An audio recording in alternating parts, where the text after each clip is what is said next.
Thank you, Amy. Hi, everybody. We all want to deliver value for our customers. Wherever we work, we want to deliver great products, great services, great mobile experiences. Everyone wants to go to work and put in a good day's work and feel like that was a job well done, get that job satisfaction, right? But that's not always the case. Sometimes we fall short. Sometimes our mobile experiences are not what we would have wanted. Sometimes our products are not what we would have wanted. Sometimes our services are not what we would have wanted. And the reasons are always complex. If it was simple, you would have fixed it by now, right? It's complex because organizations are complex, and technology is complex, and delivery is complex, and people are complex. And so it can be very, very difficult to bring about change in an organization. And when we want to bring about change, we can end up feeling like this, rarely like this, and generally like this. My name is Tansy, and I work for the Global Customer Experience and Design team at MasterCard. And I want to share with you some of my experiences of moving from a company that was inside-out thinking to outside-in thinking. There's a cultural change happening at MasterCard. It's a cultural transformation, if you will. And that means a shift from being technology-led to being experience-led. We have just hired a new CXO, a Chief Experience Officer, which demonstrates how important MasterCard thinks great experiences are for our business. And so what does that mean? Well, it means moving from a focus on building products to a focus on solving problems, from delivering products to delivering solutions, moving from a minimum viable product, which suggests feasibility and viability, to a minimum valuable product, which of course suggests desirability. In other words, moving from inside-out thinking to outside-in thinking. Outside-in thinking, and you heard a lot about this already, is a focus on the consumer. So our consumer, our user. So it's about starting with the consumer's pain points and their unmet needs, rather than starting with our features, what we want to sell. We're starting with the consumer pain points and unmet needs. And then moving to identifying the areas of opportunity. Where do we have the right to play? We can't solve every problem for our consumer, but where can we carve out territory? Where exactly do we have that right to play? And then finally, building our websites, optimizing our websites, building our products, creating our services, etc., based on solving those problems. And why do we do this? Because consumers choose to engage with services that solve meaningful pain points and unmet needs in their lives. Think Amazon, Airbnb, Uber, Google. I had to say that. A 2015 Forrester report demonstrated that the most profitable brands in the world are also customer experience leaders. In other words, consumers choose and prefer great experiences. And how do we know? Because according to that same Forrester research, customer experience will overtake price when it comes to product differentiation by 2020.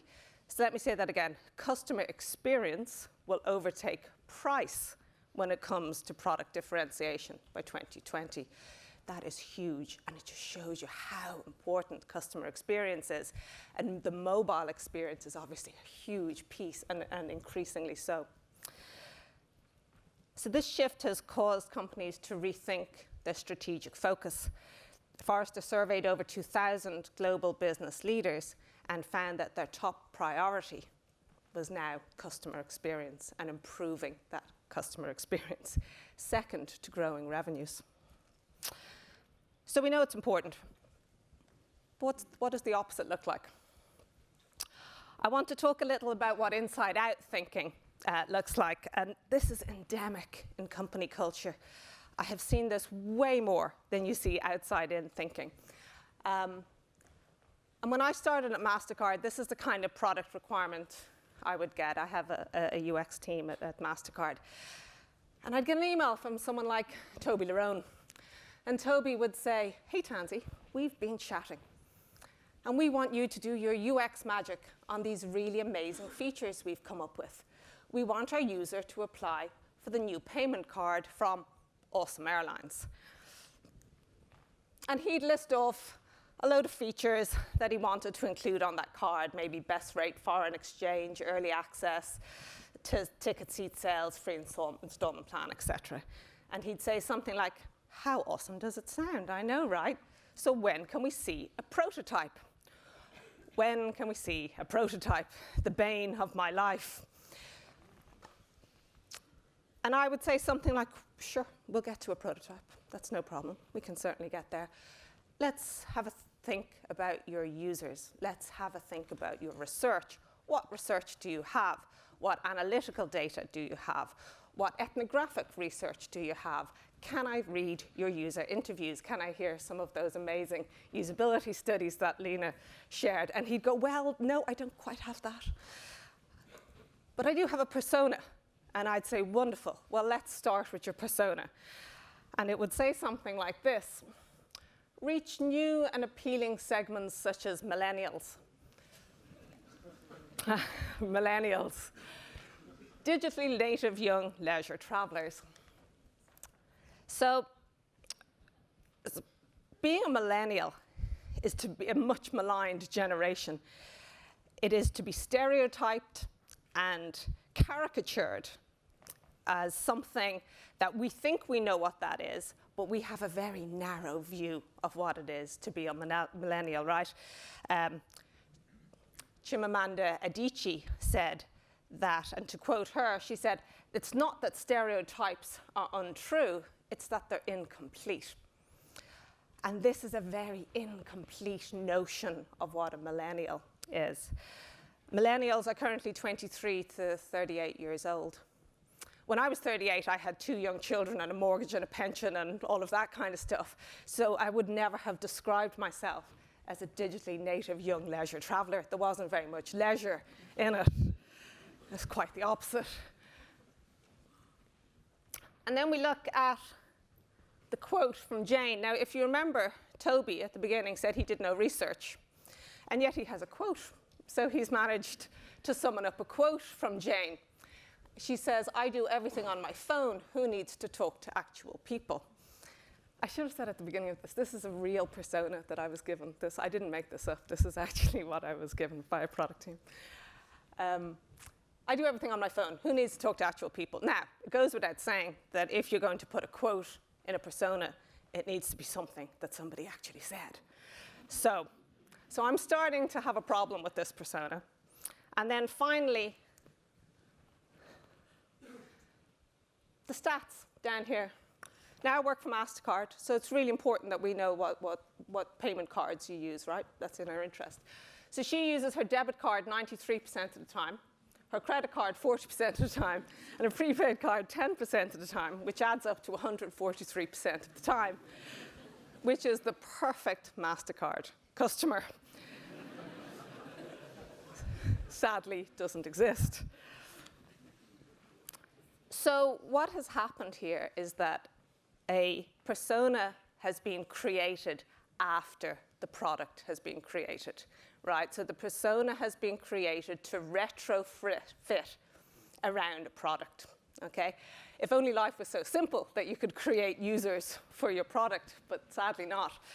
And then I would be despairing a little, and I would think, well, perhaps they have a journey map. Perhaps they've really walked in the shoes of that customer to discover what it is that the customer needs to get done. And they would say, yes, we have a journey map. This is the travel journey map for Jane. And it would say something like, well, she's going to book travel and she'll use all our travel retail partners, and then she'll go on vacation and she'll use our merchant car partners, and she'll go and experience a holiday and she'll use all of our experience partners. Isn't that great? And I'd say, this is not a journey map. So this is classic inside-out thinking. It's classic inside-out thinking, where the emphasis is placed on the features. And the caricatured persona, that stereotyped persona, is employed to contort around a fabricated journey that nobody would ever take. Okay? So, that inside-out thinking, it's very difficult to change in an organization. And as I said, it's endemic in company culture. I see it all the time. And it wasn't just MasterCard. So changing how an organization thinks is not easy, but it is possible. So I want to talk to you now a little bit about some of those techniques for being a change agent, for bringing about change, because if it was easy, you would have done it already, right? So how is MasterCard changing from inside out to outside in thinking? By storytelling and celebrating our small wins, like this. I'm just so glad I didn't use Brad Pitt celebrating earlier. I'd have been mortified. So how do you become a change agent? Well, the first thing you need to do is identify who the change is in service of. Be very clear on the benefit to your customer and to your organization. So in other words, the change isn't about you. It has to be about the customer, right? And it's a particular cohort. We're changing what we're doing because of this particular type of customer, and you could use one of Lena's psychological types there as well. We need to change for this very specific reason, and be totally clear on that. Identify your co-conspirators from multiple disciplines, and it is like a conspiracy actually initially when you first start trying to make a big change in an organization. Often, is there a lot of UX folk here? How many? Okay, quite a bit. And then marketing, and oh yeah, quite a bit, and product, yeah. Okay, so within, and technology.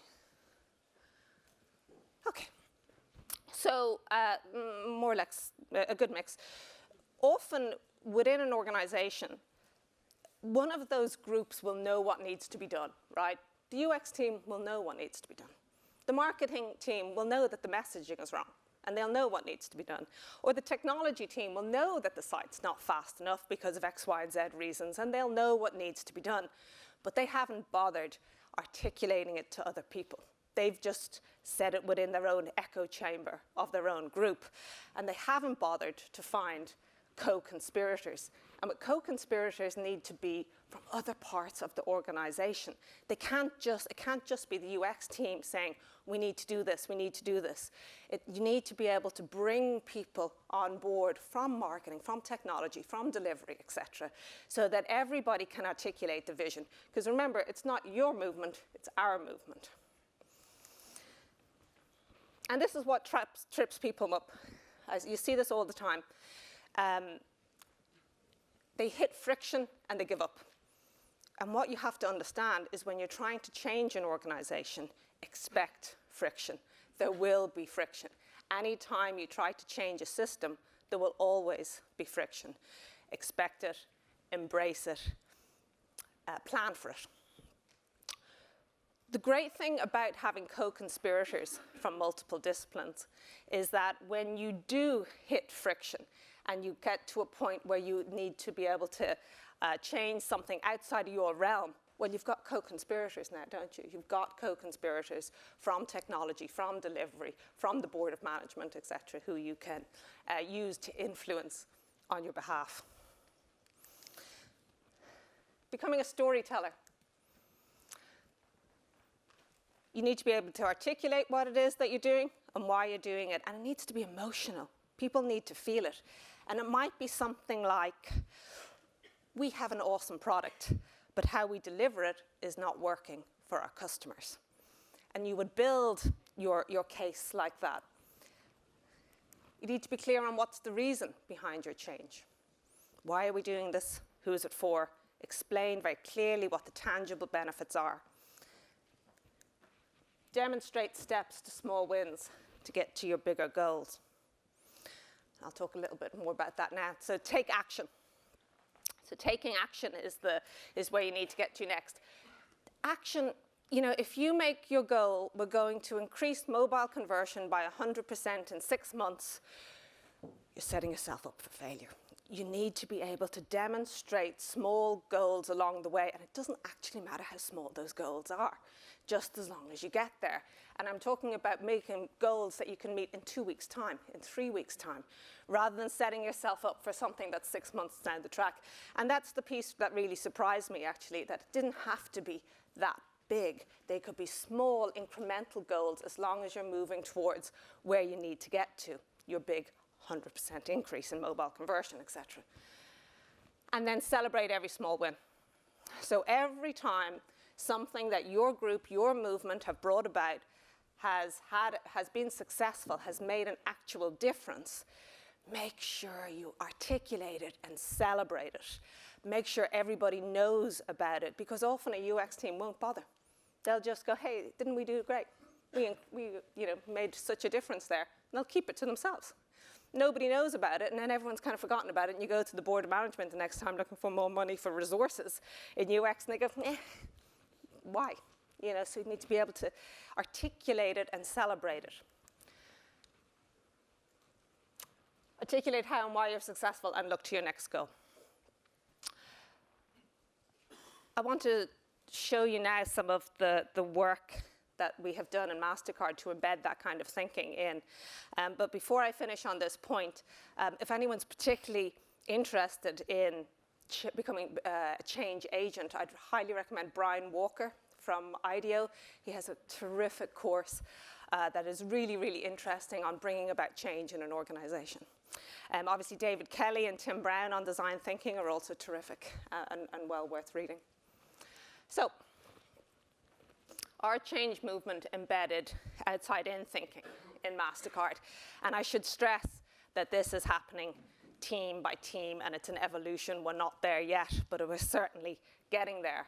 And now I want to show you some of the tools and practices that we've embedded to think from our customer's point of view. And so I want to show you now, if we were to imagine creating that app, that airline digital product for Toby from the beginning, I want you to imagine that that's what we're now going to do rather than just prototyping straight away. So we would always start with a workshop. Get everyone in a room together, all of your naysayers and your skeptics. You particularly need to get the people in the room who say, I've been working in this business for 25 years and I know everything there is to know about this product, and there's nothing you can tell me that I don't already know. You need to get him or her in that room too. So bring everybody in, and you can start with understanding the business context, obviously, the problem statement, what we're doing here. But we're then going to get deep into why we're there. Well, we're there because we need to understand our consumer, their pain points, and their unmet needs. And so we would create an empathy map initially. And to create an empathy map, you want to bring all of your qual and your quant data that you have, all of your user research to inform your empathy map. And you'll work through what your persona thinks. Well, what does this persona think about traveling, cards, rewards, and buying currency? What does she feel? How does this persona feel about getting a new card? What are her pain points? Does this persona have when spending, traveling, using rewards, managing spend? What are her wants and needs? And what are the actions? And you can start to flesh out a persona. You might have several personas, and you might bring them on several different journeys. But in this case, we're going to look at Anna. So if you remember from the beginning, Toby had requested, it was like we do this quite a bit in MasterCard, where you would have, MasterCard would be the card of an airline, And so every time you use that card, you earn miles, and then you can use those miles on your awesome airline, in other words, to buy flights with. Avios in the UK would be a big example of that, and all of the major airlines will usually have a credit or a debit card. So that's what we're building here. But it will have, obviously there'll be a digital app and all of that kind of thing. So that's what we're trying to create. All of these steps that I'm showing you here, by the way, you can use it for any business problem that you need to fix. It's not just a new product. So you would set about on a journey map. Journey maps are strategic tools used for defining, designing, and managing end-to-end customer experiences. And a journey map would look something like this. You would have your stages at the top. Obviously, the stages are whatever stages you need to have. It might be the pre, the during, and the post shopping experience on your website. In this case, for us, we want Anna to discover and apply for this card. Then we want her to use the card to purchase something. Then she's going to plan and prepare her vacation. She's going to be in transit, possibly using the card as well. And then she's going to be on vacation as well, experiencing. And then the furthest column here, we have thoughts, questions, and emotions. How does this persona feel? The actions, the jobs that this person wants to get done. And this is really important. The jobs to be done, you could do a whole piece on jobs to be done, actually. But what is it that Anna is trying to do when she's using your product, when she's coming to your website, and being really crystal clear on the jobs that she's trying to get done?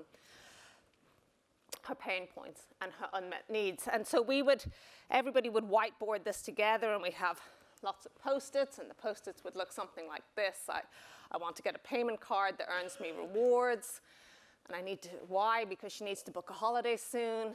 And the touch point might be, well, first of all, she's the type of person who goes to comparison websites and checks all of the cards to see which ones are the best. The pain points would be the features on this card don't seem relevant to me. And her unmet needs might be something like offer choice of benefits to suit stage of life. And then you would complete the map. This kind of map would take it's usually about 3 or 4 hours. So by the end of day one, you have a very solid persona. You understand who your persona is. You understand their journey, and this is a current state journey map. Okay, so you have to be very clear at the beginning. You can't do a future state until you've done a current state. So you know exactly what the current state issues are for Anna. You know what her pain points are and her unmet needs. And then on day 2, you can get into opportunity identification. And so what we do is we start to cluster the pain points and the unmet needs that were similar. So some of those would be, I'll never use some of the features on this card. I want to choose features based on my needs. I'll never remember that I have these features on my card, and I want relevant features for my lifestyle. So we cluster those together. In opportunity areas, we're looking for opportunities that are potentially differentiating in the market. Opportunities that address underserved consumer needs, opportunities that address critical pain points for our consumers, and opportunities that are scalable. And so then we would, on a whiteboard, get to solutioning. And so we would write up, you might have 4 or 5 clusters of opportunity areas. It's usually something like that. And our first opportunity area here is enable choice for consumers. So that's the what. What is it that we're doing? And then directly under that, you have the why we're doing this. And the why is the pain points and the unmet needs. And then we reframe our pain points and unmet needs into how might we questions. So how might we create a product that has choice as a differentiating factor? How might we offer relevant benefits to our customers as their life needs change? So you reframe those pain points. And finally, we can get to brainstorming. It's brainstorming. So it's, maybe 10 minutes with everybody with a Sharpie writing solutions to the problems as quickly as they can. But they'd be quite short. They'd be like, make choice a key differentiator in a value proposition, stuff like that. So what is really important to understand here is that there is a thread the whole way through the entire process, always back to Anna's pain points and her unmet needs. That that is the foundation on which you are building your product. And then you can move into collaborative sketching. So collaborative sketching will be when you draw out, you decide which of those brainstormed solutions were worth taking forward. And we really start to get into those. Draw it out, be very clear on what it is that we're trying to envision. Usually it might take sort of 20 minutes to do something like this for each idea. And there's loads and loads of different practices and examples that you can use for this. What I would say is that often when you start this session, people freak out because they think, I can't draw. And it's really important to say to people, can you draw a box? If you can draw a box, then you can collaboratively sketch. So that's all you actually need to be able to do. As you can see here, nobody can draw in this example. So everyone draws. The rules are everyone draws, everyone wields a Sharpie. You need to put yourself in the shoes of the persona. So you need to draw from Anna's point of view. What does Anna need here? And number 3, you need to consider how the solution is better than anything that you've seen before. When you get to so in other words, there's no point in redrawing Uber, right? It's already done. So it's got to be something that's better or different or incrementally better in some way. And when we get to the end of the exercise, we start to see which ideas deliver value and which ideas can be prototyped. And now finally, Toby gets his prototype. So we take all of those collaborative sketching ideas and any of those critical journeys that we were able to identify and then take them into prototyping with the team. So you can be sure that when you get your prototype around the opportunity area enabling choice, that it is fundamentally based on the consumer needs and pain points. You would then take that into usability testing, etc. But you're sure that you have a robust proposition if you hadn't done this exercise in the first place. So I want to leave you with one final thought. Outside-in thinking doesn't just work for our customers. It works for us. Every team that we have taken through this process said how inspiring and motivating they found it. It is incredibly worthwhile doing for both yourselves as a company and all of the folk in your organization, and also for your users. Thank you very much.